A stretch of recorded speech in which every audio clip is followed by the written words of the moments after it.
players gather to cast powerful spells, some of the oldest and most powerful in the history of Magic the Gathering. Troll of Khazad-dûm, Atraxa, Grand Unifier, Archon of Cruelty, and many others.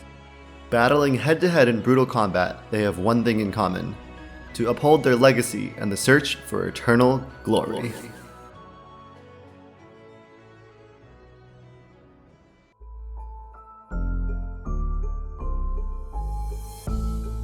The Eternal Glory podcast is brought to you by the minds behind BoshNRoll on YouTube, Thraben University, and theepicstorm.com. This episode is sponsored by 3-for-1 Trading and Sparks Law Practice.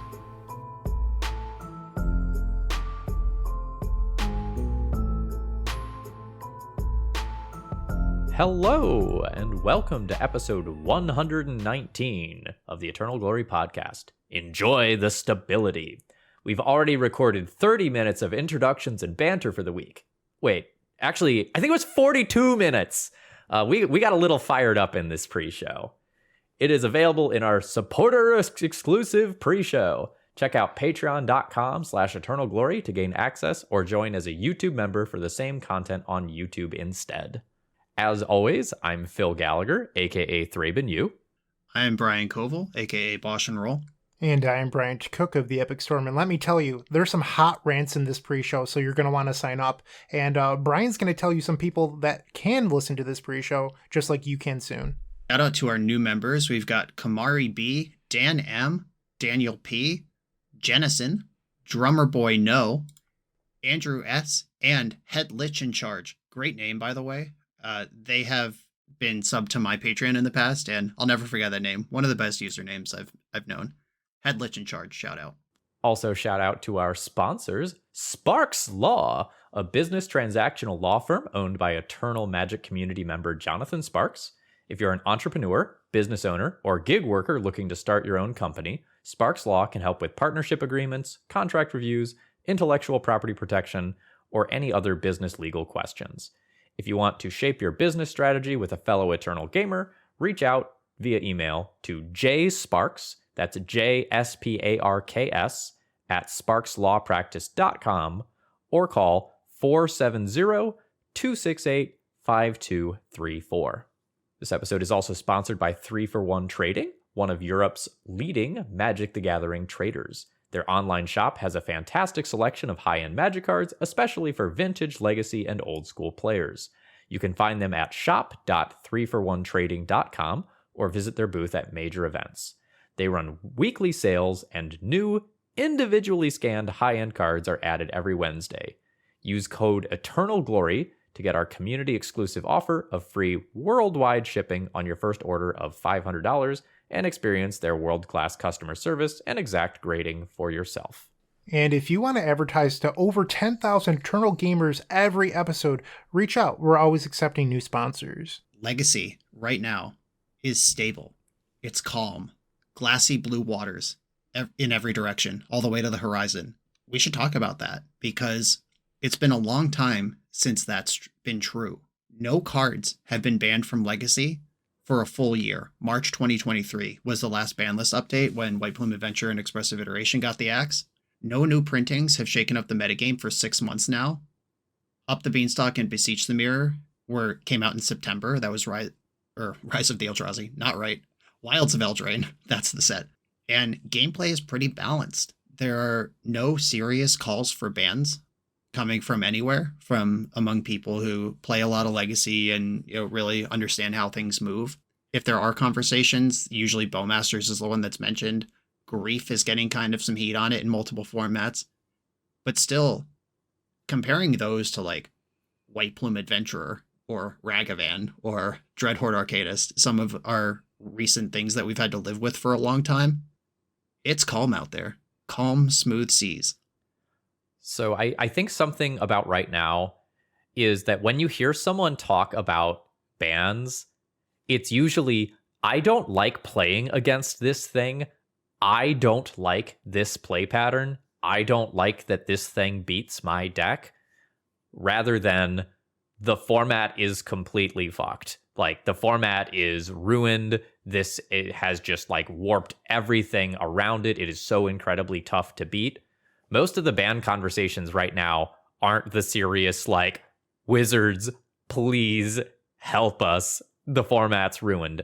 There's very few people right now running around, like, with that attitude.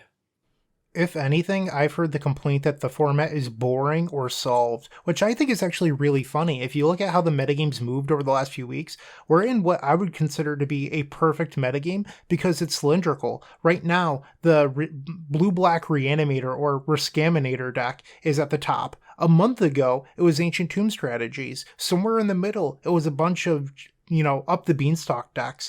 And we're seeing the format shift from week to week or every couple weeks at least. And that's exactly what you want out of a healthy metagame. Yeah, if you are a tuner, not a brewer, but a tuner, like someone who is good at adjusting their lists, reading the metagame, kind of thinking about where things are going to be going, like this is an awesome time for you. Like there is a lot of small benefit that is going to add up over time if you have your fingers on the pulse of the format. Yeah, this metagame reminds me of the years where Jerry Thompson just dominated the Star City circuit during the Callblade standard era. No deck was better than Callblade. It was one of the best standard decks in the history of Magic, and the mirror match was pretty close to chess, which is not always true about the best deck in a format. Like the best player on the best deck would frequently win. And a player like Jerry Thompson would innovate every week. He would splash red this week to beat last week's version of Callblade. He would splash black into his Callblade to beat the red deck that he pioneered the week before. He'd go back to blue-white when the splash colors were all too out there and exploitable. And he just collected trophy after trophy after trophy with minor adjustments to a solved metagame. And this is a great time to be a builder like that, or to leverage those skills, or to learn those skills if you've never experienced this before. Yeah, we're watching a lot of people try out new things. I think the surveil lands are being taken a lot more seriously than they were a few weeks ago. And I'm seeing more and more of those pop up in decks that I necessarily wouldn't have expected it. And if you feel like you have the time in the metagame for that to work, because, people are, trying to set up Miracling Triumph of St. Catherine or setting up Beans or whatever, like there's a ton of benefit there.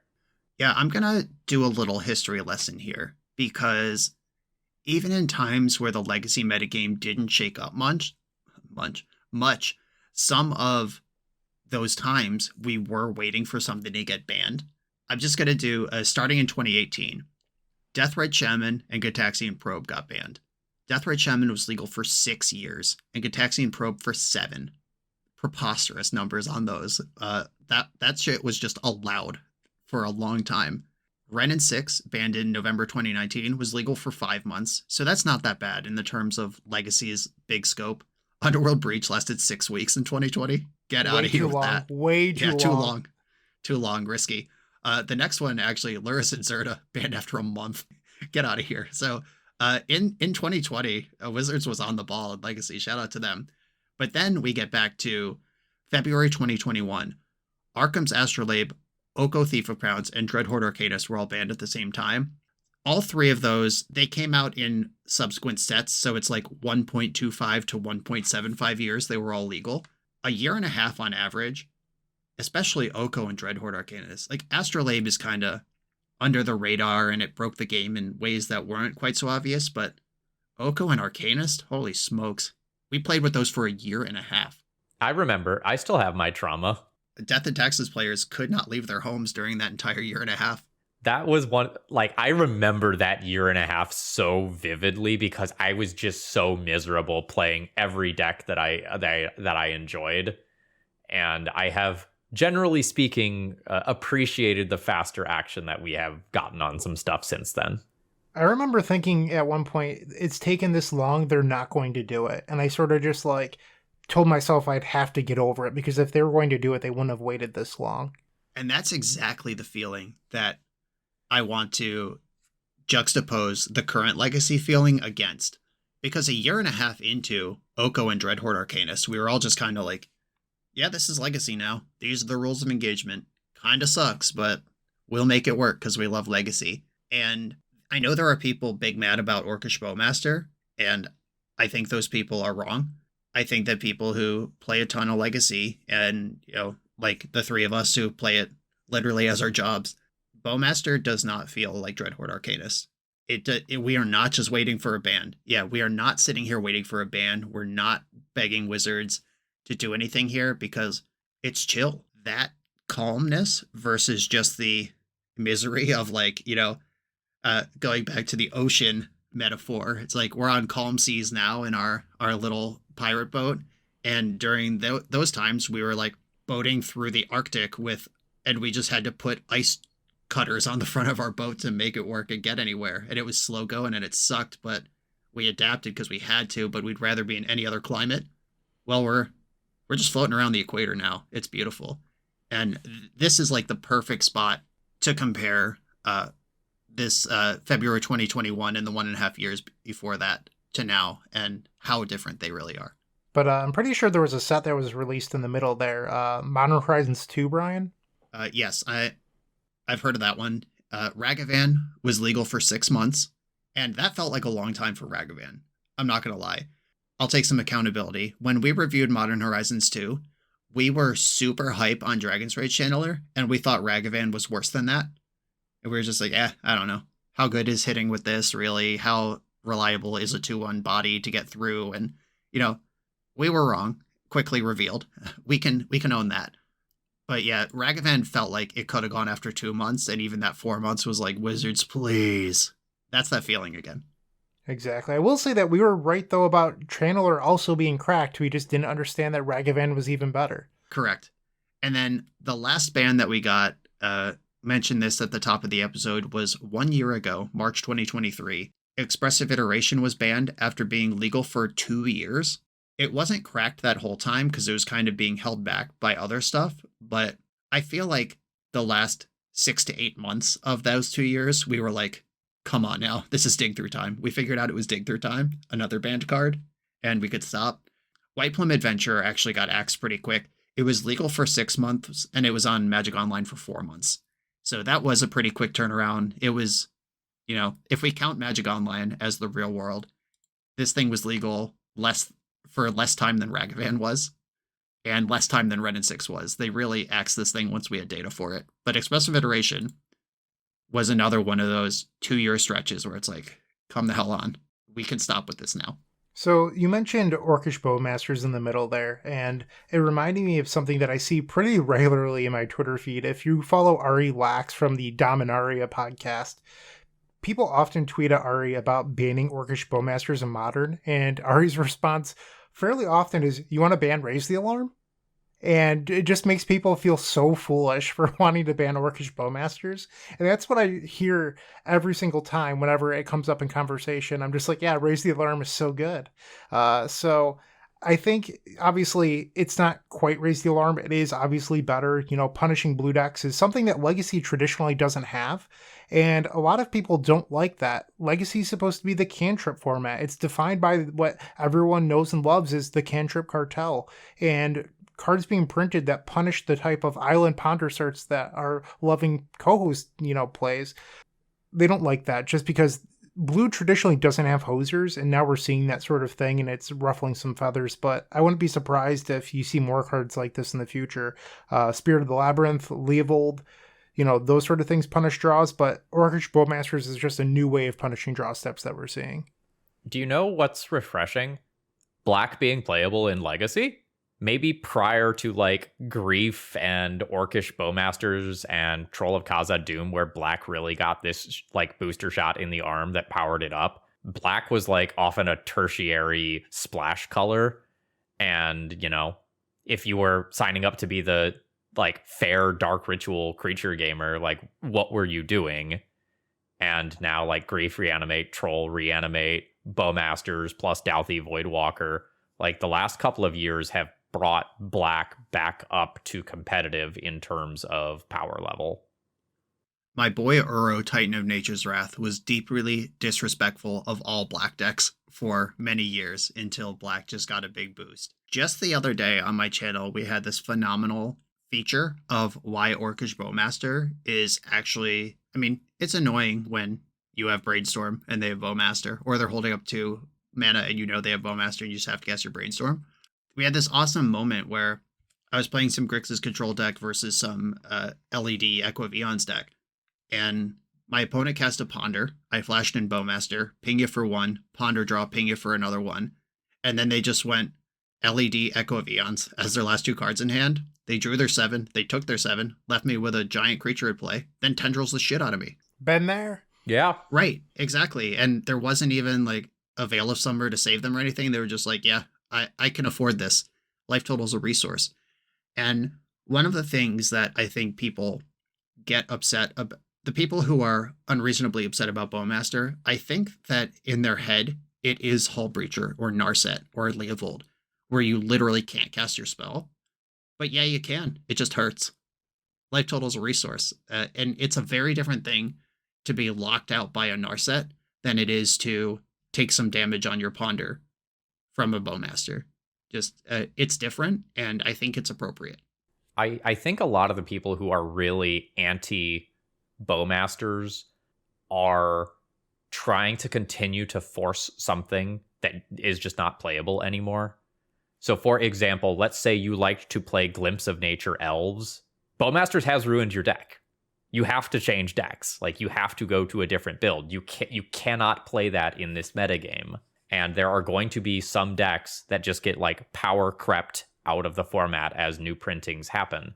And you can pivot those into a playable deck without, spending a gajillion dollars. But if you try to make the same thing happen without making... If you try to make the same thing good without making adjustments for the metagame, no wonder you have like very strong feelings about Bowmasters. Right. You already own Cradles. Just buy some Fiend Artisans. You're way more than halfway there. The hard part's done. You can pivot those decks.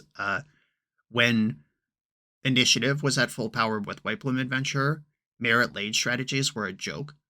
And they were doing stuff like adding Painter Servant to the lands package with Urza Saga, just so they had some Hail Mary chance to beat White Bloom Adventurer. And, that wasn't great, but also, life finds a way, or you just don't play Merit Lage for a while. I think an elegant way to put it is like Bowmasters invalidates a small subsection of the format, whereas cards like Oko and Dreadhorde Arcanist and Ragavan and Luris and Underworld Breach invalidated like a third of the metagame or more. Like, you just physically could not compete with the card quality. And Bowmasters isn't that. And generally, the great Dr. Richard Shea once said to me, if you think a card should be banned, you should be playing it. And I've really taken that to heart. I'm attending SCG Philly this weekend. I'm playing Team of Rhinos because I think Violent Outburst should be banned or the Cascade rules changed in some fashion. Like, obviously, Modern is deeply sick right now, and I'm just going to play the deck I think should be banned. You literally can play decks that are good without Orcish Bowmaster in them. Initiatives near the top of the metagame, Team or Delver never went anywhere. Is it Delver? Lands, Goblins, Painter. The Rhino Cascade's also legal in Legacy and has pretty good meta share. Various Merit Lage Depths decks are back. Some of them play Bowmaster, some of them don't. Underworld Breach, where it's like, if you're not playing this, what are you even doing? It's very different than that. So I guess this is our point where we pivot and we start talking about like what is new, despite the fact that we aren't having any sweeping changes here. The answer to that is not much. But wait, didn't we just get Warhammer 40k? Technically, and it's kind of mid. Yeah, that was the joke. A lot of these cards, they seemed better in theory than practice. Right, and the Legacy metagame actually hasn't changed much at all since Eternal Weekend, which was 4 months ago at this point. So here's a story. I mentioned this in the pre-show, but the main episode, listeners haven't heard it yet. At MagicCon Chicago, I made the top 8 of the Legacy for Original Art tournament, and I won the Legacy Cup. It was something like 13-1 on the weekend in matches played. And my deck was my Eternal Weekend deck from December 10th. I added a Pernicious Deed to the sideboard and made no other changes in 4 months. And I still think that deck is correct, and it's clearly still viable because I'm out here crushing with it. That's a long time to still be able to play the same deck when multiple sets were printed. Yeah, in many ways, this feels like a much older Legacy format. You know, when I started playing Legacy, the idea was like you buy a deck, you have it for life, you make minimal changes as new sets come out. And for a bit, you know, in the last 5 years or so, there have just been like violent metagame shifts since about the printing of like Modern Horizons 2 and on, where like Legacy has like warp for the first time in a while. Like I kind of feel like we're good, and I kind of feel like we're back at like adding a card or two from every set to fringe playability rather than these like massive spikes of power. The recent printings have been exactly in the pocket that I want printings to hit Legacy with. The things that are showing up from the last several sets, the last 6 months of sets really, it's Molten Collapse, an upgraded removal spell for Grixis decks. Whale of the Forgotten, kind of a glorified Chain of Vapor for combo sideboards, and the Surveil lands, which, you know, are high impact, but not White Plume Adventurer high impact. These are all cards that are seeing play. Like something like Molten Collapse is very obvious in its application, and it goes into exactly the decks who can both descend and need to remove Chalice of the Void sometimes. Whale of the Forgotten is kind of a special case for like blue-black Reanimator decks or the Living End deck that was kicking around for a minute. And then Surveil lands, we talked about them at length in our previous episode, how they're popping up as one or two ofs in various decks or spawning whole new archetypes like Witherbloom combo / Reanimator, Golgari stuff. Like these are beautiful standard legal cards. They're legal and standard right now, every single one of them, that have just trickled through all the formats and landed in the hands of Legacy players, and they're nice little upgrades in spots where they're appropriate. Versus, here's Ragavan. Good luck, idiots. And even some of the things that we kind of expected to be busted have settled relatively well.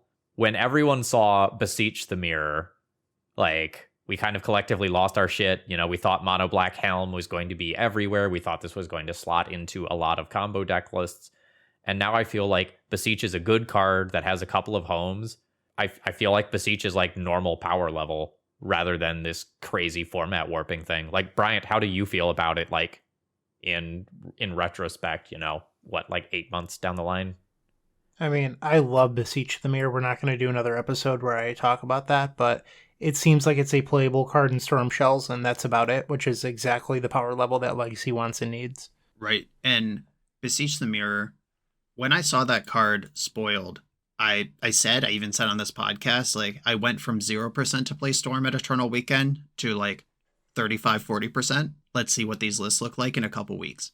Activated the Dark Ritual part of my brain, and I was like, oh man, here we go. If someone breaks it, I'm ready to pivot.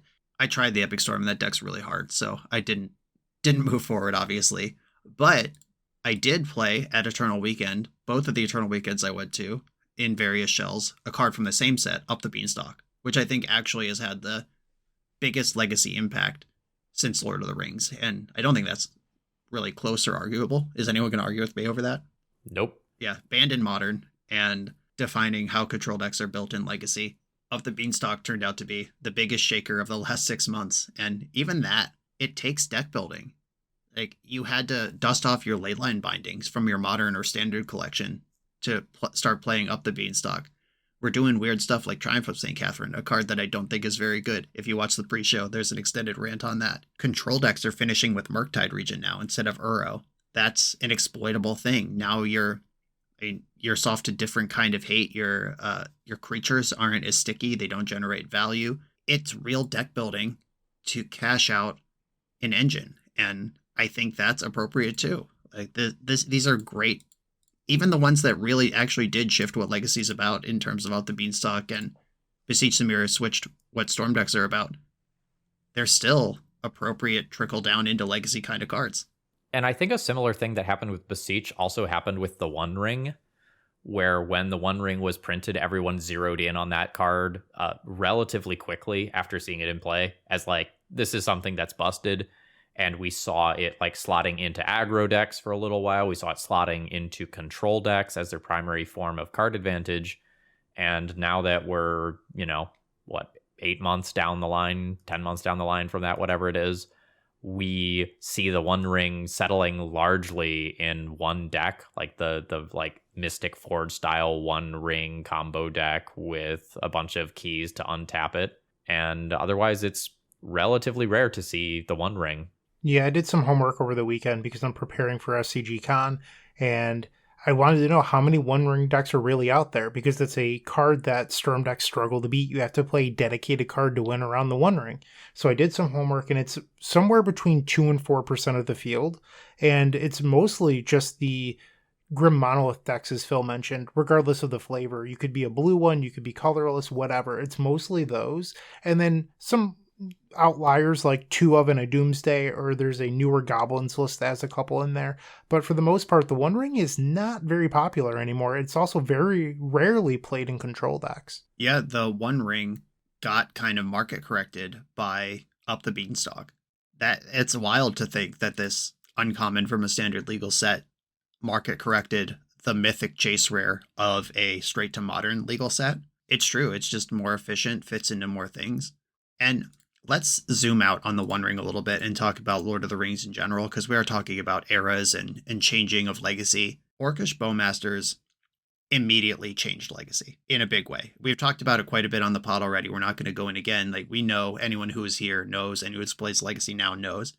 Orcish Bowmaster has changed a lot of play patterns and what we're worried about and sequencing and all sorts of stuff. That was an immediate shakeup of legacy, which in the context of this episode's topic, which is legacy's not shaking right now, enjoy the calm. Bowmaster was a quick change. And then the land type cyclers, most notably Lauren Revealed and Troll of Khazad-dûm, they took a little longer to catch on, but they are very clearly staples right now.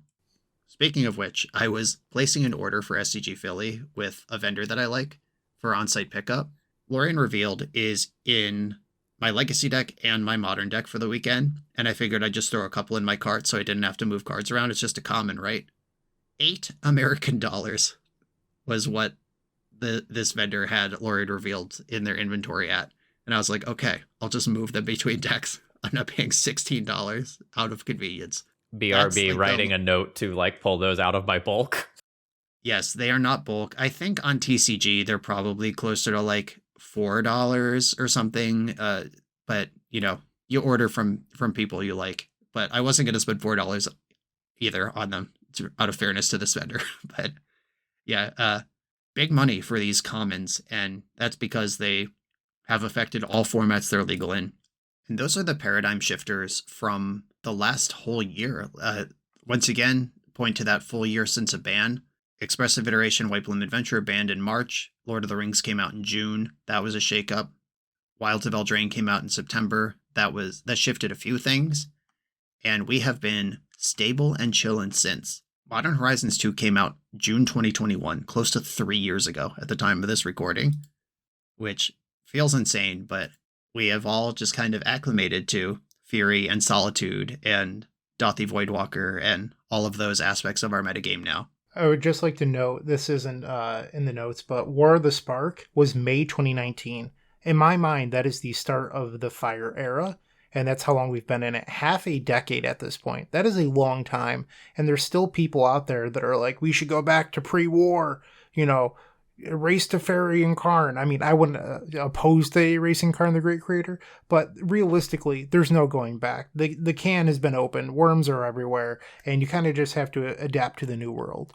Also, it's just so funny to think about, because I remember when War of the Spark came out, I was a very early 4 Teferi 4 Narset gamer. Just put those right in my deck. That sort of tap out blue-white control made me very happy at the time. It still does. Narset barely in decks anymore.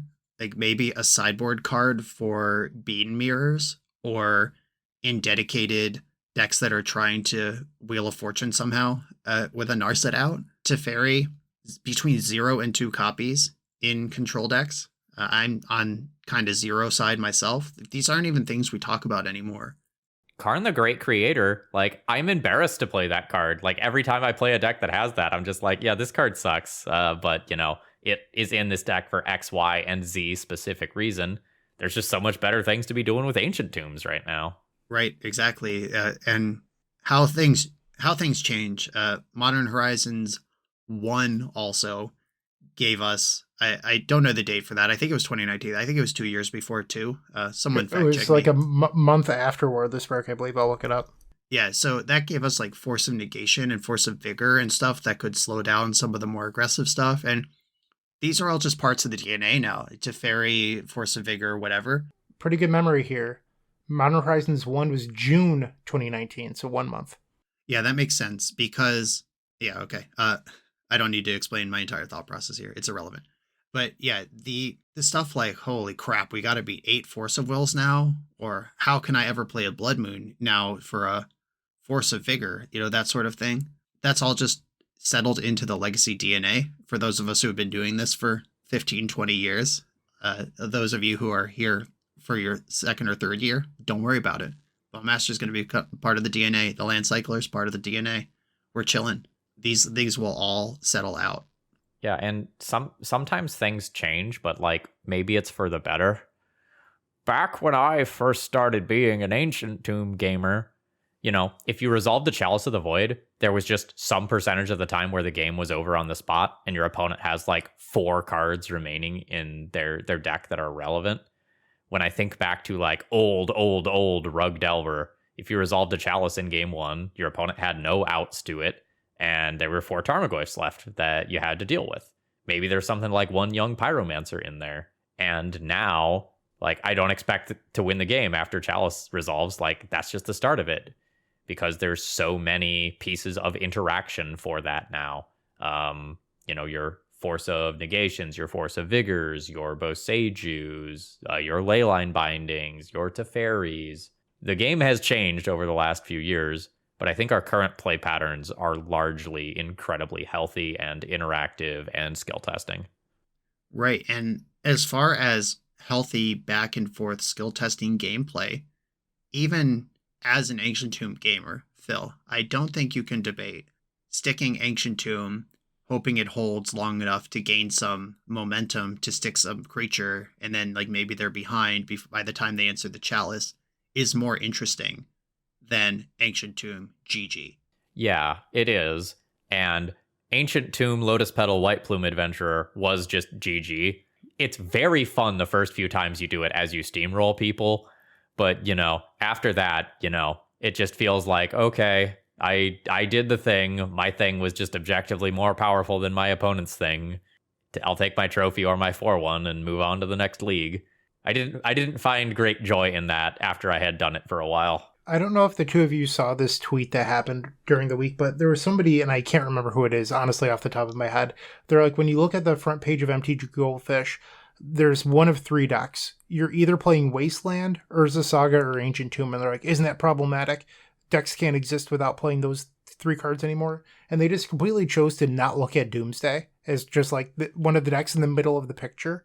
Also, Brian, I know that you're a fan of Wasteland in your control decks at the moment, but I'm sure that you've also played control decks within the last year that don't have Wasteland in them, or Ancient Tomb, or Urza Saga. Yes, I certainly have, including the Bant Control, like Bant Miracles deck that comes out the day that this pod released, that I think is actually pretty good. I talked about it a bit more in the pre-show. Patreon up. Join that thing. It's in there. I think one of my favorite things about the current metagame is that if you ask, what is the best X card deck? That question is surprisingly difficult to answer and often changes from week to week. Like, what is the best Ancient Tomb deck? What is the best Up the Beanstalk deck? I think those things are not static for a prolonged period of time. Like when White Plume was legal, like, what the best Ancient Tomb deck was. When Oko and Uro were legal at the same time alongside each other, like, you knew what you were supposed to be doing as a control gamer. Like, the signs were there. And now I feel like we have a cyclical, healthy metagame with small innovations every week or two. Yep, agreed. And I just want to give a quick shout. You mentioned Boseiju. That Kamigawa Neon Dynasty came out in early 2022. Like that, I didn't go that far in the history lesson, but another great set with just some trickle into Legacy, like Boseiju, Adawara, Hidetsugu Consumes All, had a moment and still is seen in some sideboards. Like that was another great design set for Legacy. Though I do wish Boseiju costs 2 and a green instead of 1 and a green to channel. That seems like a little free to me. I'm not gonna lie, but I'll leave it alone. Great set, great contributions to Legacy. And there were also bit players in that set that were like interesting for a while. Moon Circuit Hacker saw a little bit of play. We saw like a temporary resurgence of ninjas for a little while, and that card is still having impact in other formats. You know, the metagame changes. We got Bowmasters. Having an X1 around doesn't make as much sense anymore. Yada, yada, yada. So that was a fun history lesson. We talked about tuning for a stable metagame and the Jerry Thompson effect, adding a color to your Cobblade deck every week to beat your deck from last week. And I want to shout out the emergence of Dimir Rescaminator, the Scam Reanimator hybrid that did not exist 3 weeks ago and is now the #1 deck on Goldfish by a lot. It's 15.1% of the metagame. The next highest deck is 10.2. Just massive appearance of this Reanimator Scam hybrid deck, which some people were doing it, but they were in the space of trying to make it happen out of traditional speed-based red-black Reanimator. Calling out this list real quick, it has 1 Surveil land in the main, and then 3 Whale of the Forgotten in the sideboard. Those are the only cards that are new, and every other card in the deck has been legal for the 9 or 10 months since Lord of the Rings came out. All of these cards have been here the whole damn time, and this deck was just found or just became good enough. That's not something that really happens if we're getting a ban level or White Plume Adventurer level bomb dropped on the format every 3 months. That nothing has changed in 9 months, and here's this deck all of a sudden. And it's the #1 deck. I would like to call out a couple different things about this deck list. The first, Brian, when you think classic blue-black Reanimator, is there a 1-mana blue card that comes to mind? Careful Study. Yeah, nowhere to be found in this deck list. When I think of the classic Reanimator decks from, the 2010s, Careful Study was one of the first cards that saw play. There's 0 copies of it here. How this deck gets creatures to the graveyard is exactly Entomb, Cycling, or Evoking. That's it. I guess in theory you could go to draw step and discard, but that's not really what this deck is looking to do. It's playing a much fairer game plan. And even like to elaborate on that, they're playing Wastelands themselves. The deck that wants to reanimate Atraxa, Phil, have your flowers, is also playing Wasteland. And it's because it is a tempo deck that has a small Reanimator package. That is truly what it is. And I think part of the reason that this deck is so successful is people on Magic Online are still looking at this deck as if it's just blue-black Reanimator. It sort of is, but it's also just a very efficient tempo deck. So when you're boarding in your copies of Leyline of the Void, how efficient are they really? Especially if your opponent is just boarding in Dothy Voidwalkers and boarding out the actual Reanimator part of the deck, which makes this deck very scary because it is sort of Reanimator, but also it doesn't need to be. So those ley lines are not that effective. Yeah, I actually categorize this deck in my head as blue-black tempo scam that can also just jack you up if you get caught slipping. I don't even call this Reanimator, really. I think it's like, I don't know. Maybe you're supposed to name it after the scariest thing. Like on Goldfish, it's just called Reanimator. And I guess if my friend just played against this person and we're passing each other on the way to our tables and he's like, yo, they're on Reanimator, I would rather know that that's a gear of the deck than, yo, they're on Scam, and then I just get reanimated. So I guess like maybe you're supposed to call out the scarier thing the deck does, but this deck has 3, maybe 7, if you want to argue for Entomb, like 7 slots of reanimation and then 53 slots of Scam. And how are you supposed to play against that? How are you supposed to sideboard against that? This is just a really cool hybrid. I think if anything, if I was looking to attack this deck, I would look at it like a Delver strategy that I might want a tiny bit of graveyard hate against. So I wouldn't want something like Leyline of the Void. I think something like Surgical could be okay, Fairy Macabre, something that can interrupt the grief part portion of the deck. I understand that Grief evokes and then you can stack the triggers however you want, but I think boarding in Leyline of the Void against this sort of strategy is a little bit clown shoes. I think you're going to feel embarrassed when they're just like, okay, Orcish Bowmasters, Dothy, I'll hardcast Grief, attack. The squeeze point is force of will versus spot removal, because a lot of people who come to me, they're like, how do I play control decks? New patrons, new coaching clients, whatever. How do I sideboard in this matchup? And one of the cleanest heuristics I could give control players for sideboarding is the first thing you need to do is identify if this is a Force of Will matchup or a Swords of Plowshares matchup, because you rarely want both. And you could probably cut 3 or 4 of the one that this matchup's not about. But this is deeply, deeply a Swords of Plowshares matchup and probably a Force of Will matchup.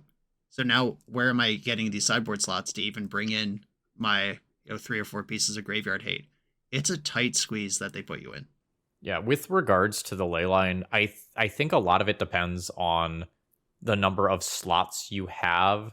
Like, a lot of times some of your cards are awkward, and you do end up wanting to play the leyline, because if you get double griefed early, you just don't have a real game versus the tempo aspect. Like, if you get double griefed and lose 2 removal spells, like, the deck might just run you over even if they don't do the Reanimator thing.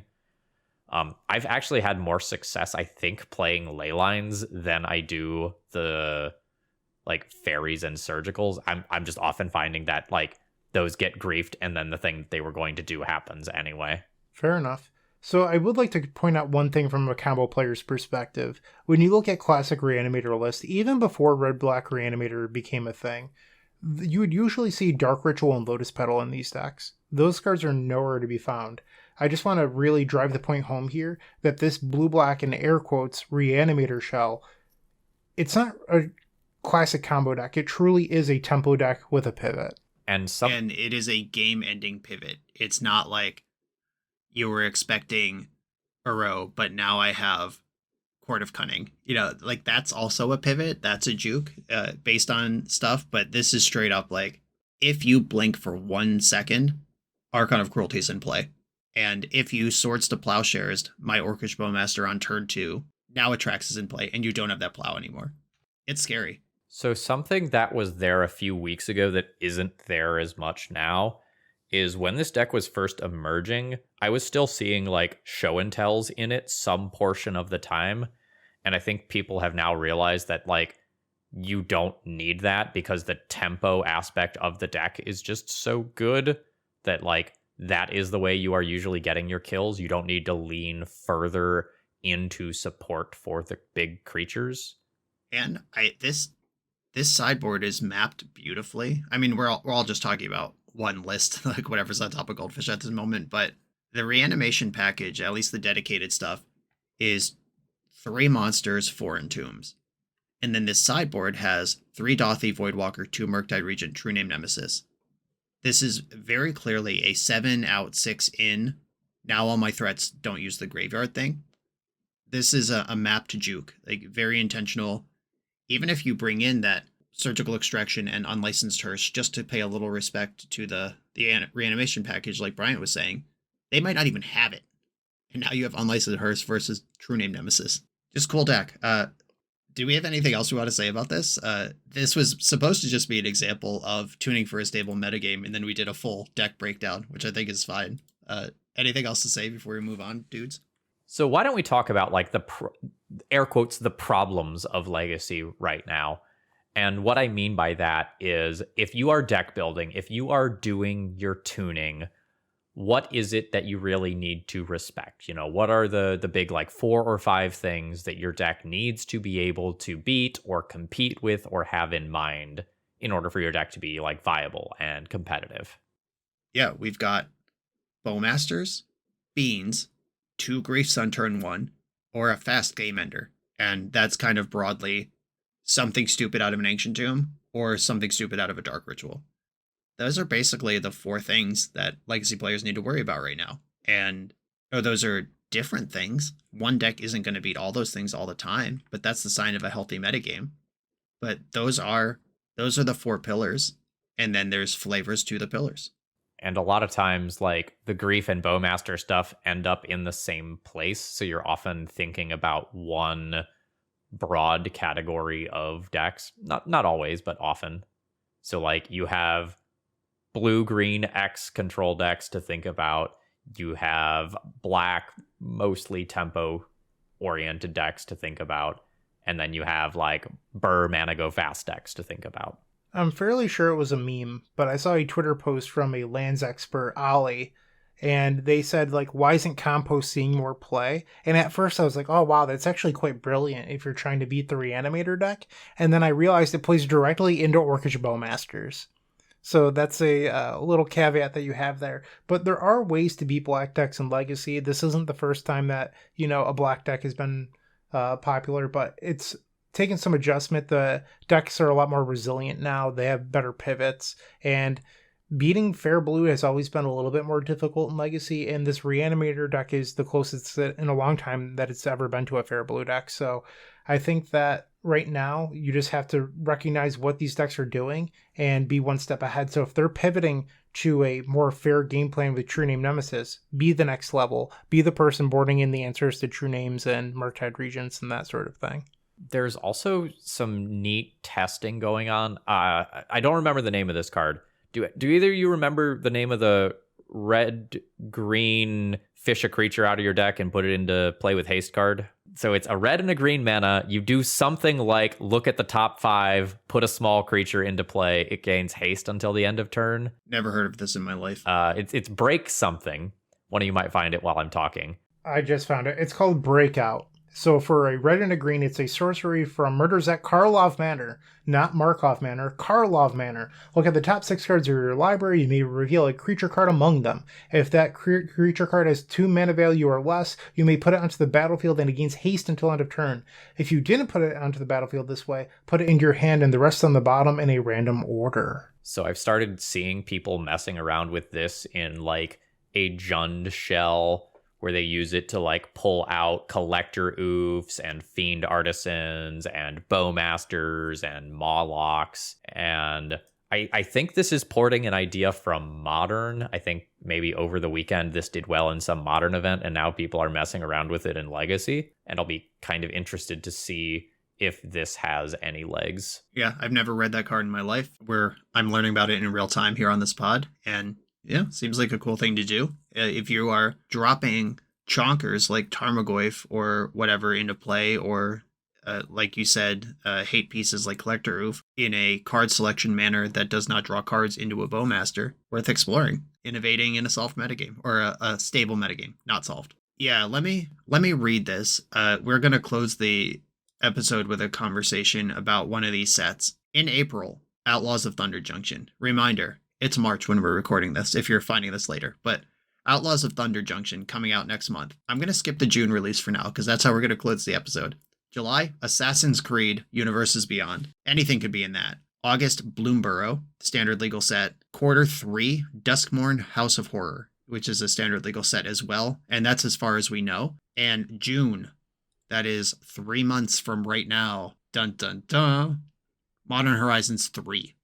Yeah, all of you out here talking about the boring metagame and how nothing moves and it's all solved. I don't want to hear a damn word out of any of your mouths when we get another cycle of pitch elementals or another 2-mana planeswalker or some horse hockey out of Modern Horizons 3 that we're all mad about for a year. I don't know. Let's talk about this. Both Modern Horizons pasts historically have permanently shaken up Legacy.